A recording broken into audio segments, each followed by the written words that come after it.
আসসালামু আলাইকুম ওয়া রাহমাতুল্লাহ। আপনাদের সাথে কথা বলছি প্রফেসর ডক্টর মোহাম্মদ মহিউদ্দিন উজ্জ্বল।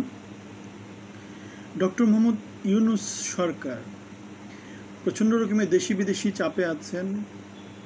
অস্ট্রেলিয়া থেকে তাদের নির্বাচিত সাংসদরা বাংলাদেশের গণতান্ত্রিক পথে উত্তরণের জন্য নির্বাচিত কবে দেওয়া হবে সেই জন্য ডক্টর মোহাম্মদ ইউনূসের কাছে জানতে চেয়েছেন। ফ্রান্স থেকে নানা রকমের চাপ আছে, ইন্ডিয়া থেকে চাপ আছে, ইউকে থেকে চাপ আছে, সারা পৃথিবীর নানা দেশ থেকে, যেহেতু তারা অগণতান্ত্রিক দেশ, নির্বাচন দেয়নি অনেক দিন ধরে।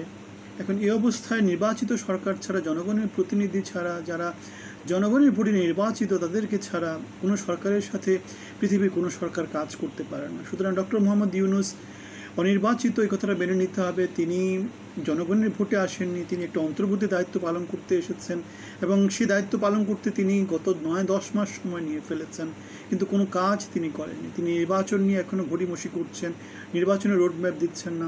বিএনপির স্থায়ী কমিটির সদস্য খন্দকার মোশাররফ হোসেন একটা কথা বলেছেন, তিনি বলেছেন যে ডিসেম্বরের মধ্যে নির্বাচন হয় সেরকম একটা রোডম্যাপ সরকারকে দিয়ে এই সমস্যার সমাধানটা সরকারকে করতে হবে। এখন নির্বাচন ডিসেম্বরে হবে সেই কথাটা ডক্টর মোহাম্মদ ইউনূসও বলছেন, বিএনপিও বলছে, আমরাও বলছি, সবাই বলছে।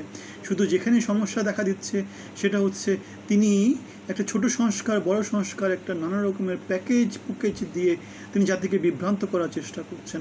কাউকে নিজস্ব প্ল্যান করার তিনি সেই সুযোগটা দিচ্ছেন না। কেন তিনি যদি বলে দেন যে ডিসেম্বরে নির্বাচন হবে, জানুয়ারিতে নির্বাচন হবে, তাহলে রাজনৈতিক দলগুলো গুছাতে পারে। এখন ডক্টর মোহাম্মদ ইউনূস কোনো সময় না দিয়ে তিনি উদ্দেশ্যহীন গন্তব্যে জাতিকে নিয়ে যাচ্ছেন, তিনি জাতির সাথে সুস্পষ্টভাবে প্রতারণা করছেন, এ ব্যাপারে তো কোনো সন্দেহ নেই।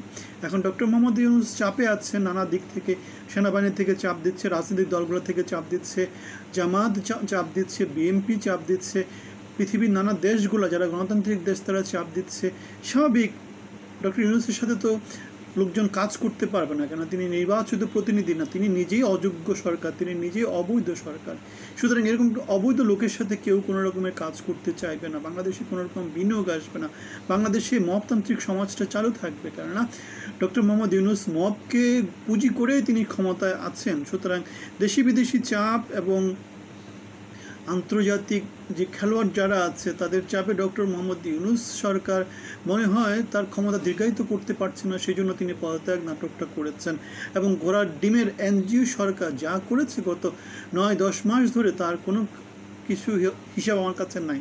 আপনারা যদি আমাদেরকে কমেন্টে একটু জানাতেন তারা কী কী করেছেন। আমরা কিন্তু কিছু দেখতে পাচ্ছি না, কিছু দেখতে পাই না, শুধু দেখতে পাই তারা যার কী করেছে, তারা যার আখেরটা গুছিয়ে নিয়েছে নানাভাবে। নানা রকম লাইসেন্স নিয়েছে, ইউনিভার্সিটির, বিকাশের, মানব সম্পদ যেটাকে বলে আর কি, আদম ব্যবসার, ট্যাক্স ব্যাট মওকুফ করে নেওয়া। সুতরাং নাটক সিনেমা আর কত করবে? ডক্টর মোহাম্মদ ইউনূসের প্রতি আমাদের একটা অনুরোধ থাকবে, তিনি বাংলাদেশের সবচেয়ে যে অর্জন করেছেন, একটা নোবেল পুরস্কার পেয়েছেন, তিনি বাংলাদেশের সবচেয়ে যোগ্যতম সন্তানদের মধ্যে একজন। তিনি জাতির সাথে যাতে আর প্রতারণা না করেন, খুব দ্রুত কিছু সংস্কার করে তিনি কি করেন, বাংলাদেশকে নির্বাচনের পথে নিয়ে যান। তিনি কাউকে বঞ্চিত করার যে খেলাগুলো তারা খেলছেন সেই খেলাগুলো থেকে বিরত থাকুন।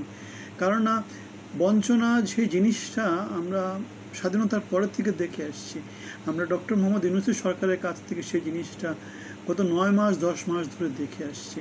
তিনি বঞ্চনা এবং এগুলো অবসানের একটা সুষ্ঠু পথ হচ্ছে গিয়ে নির্বাচন, গণতন্ত্র এবং গণতান্ত্রিক পদ্ধতিতে নির্বাচিত সরকার।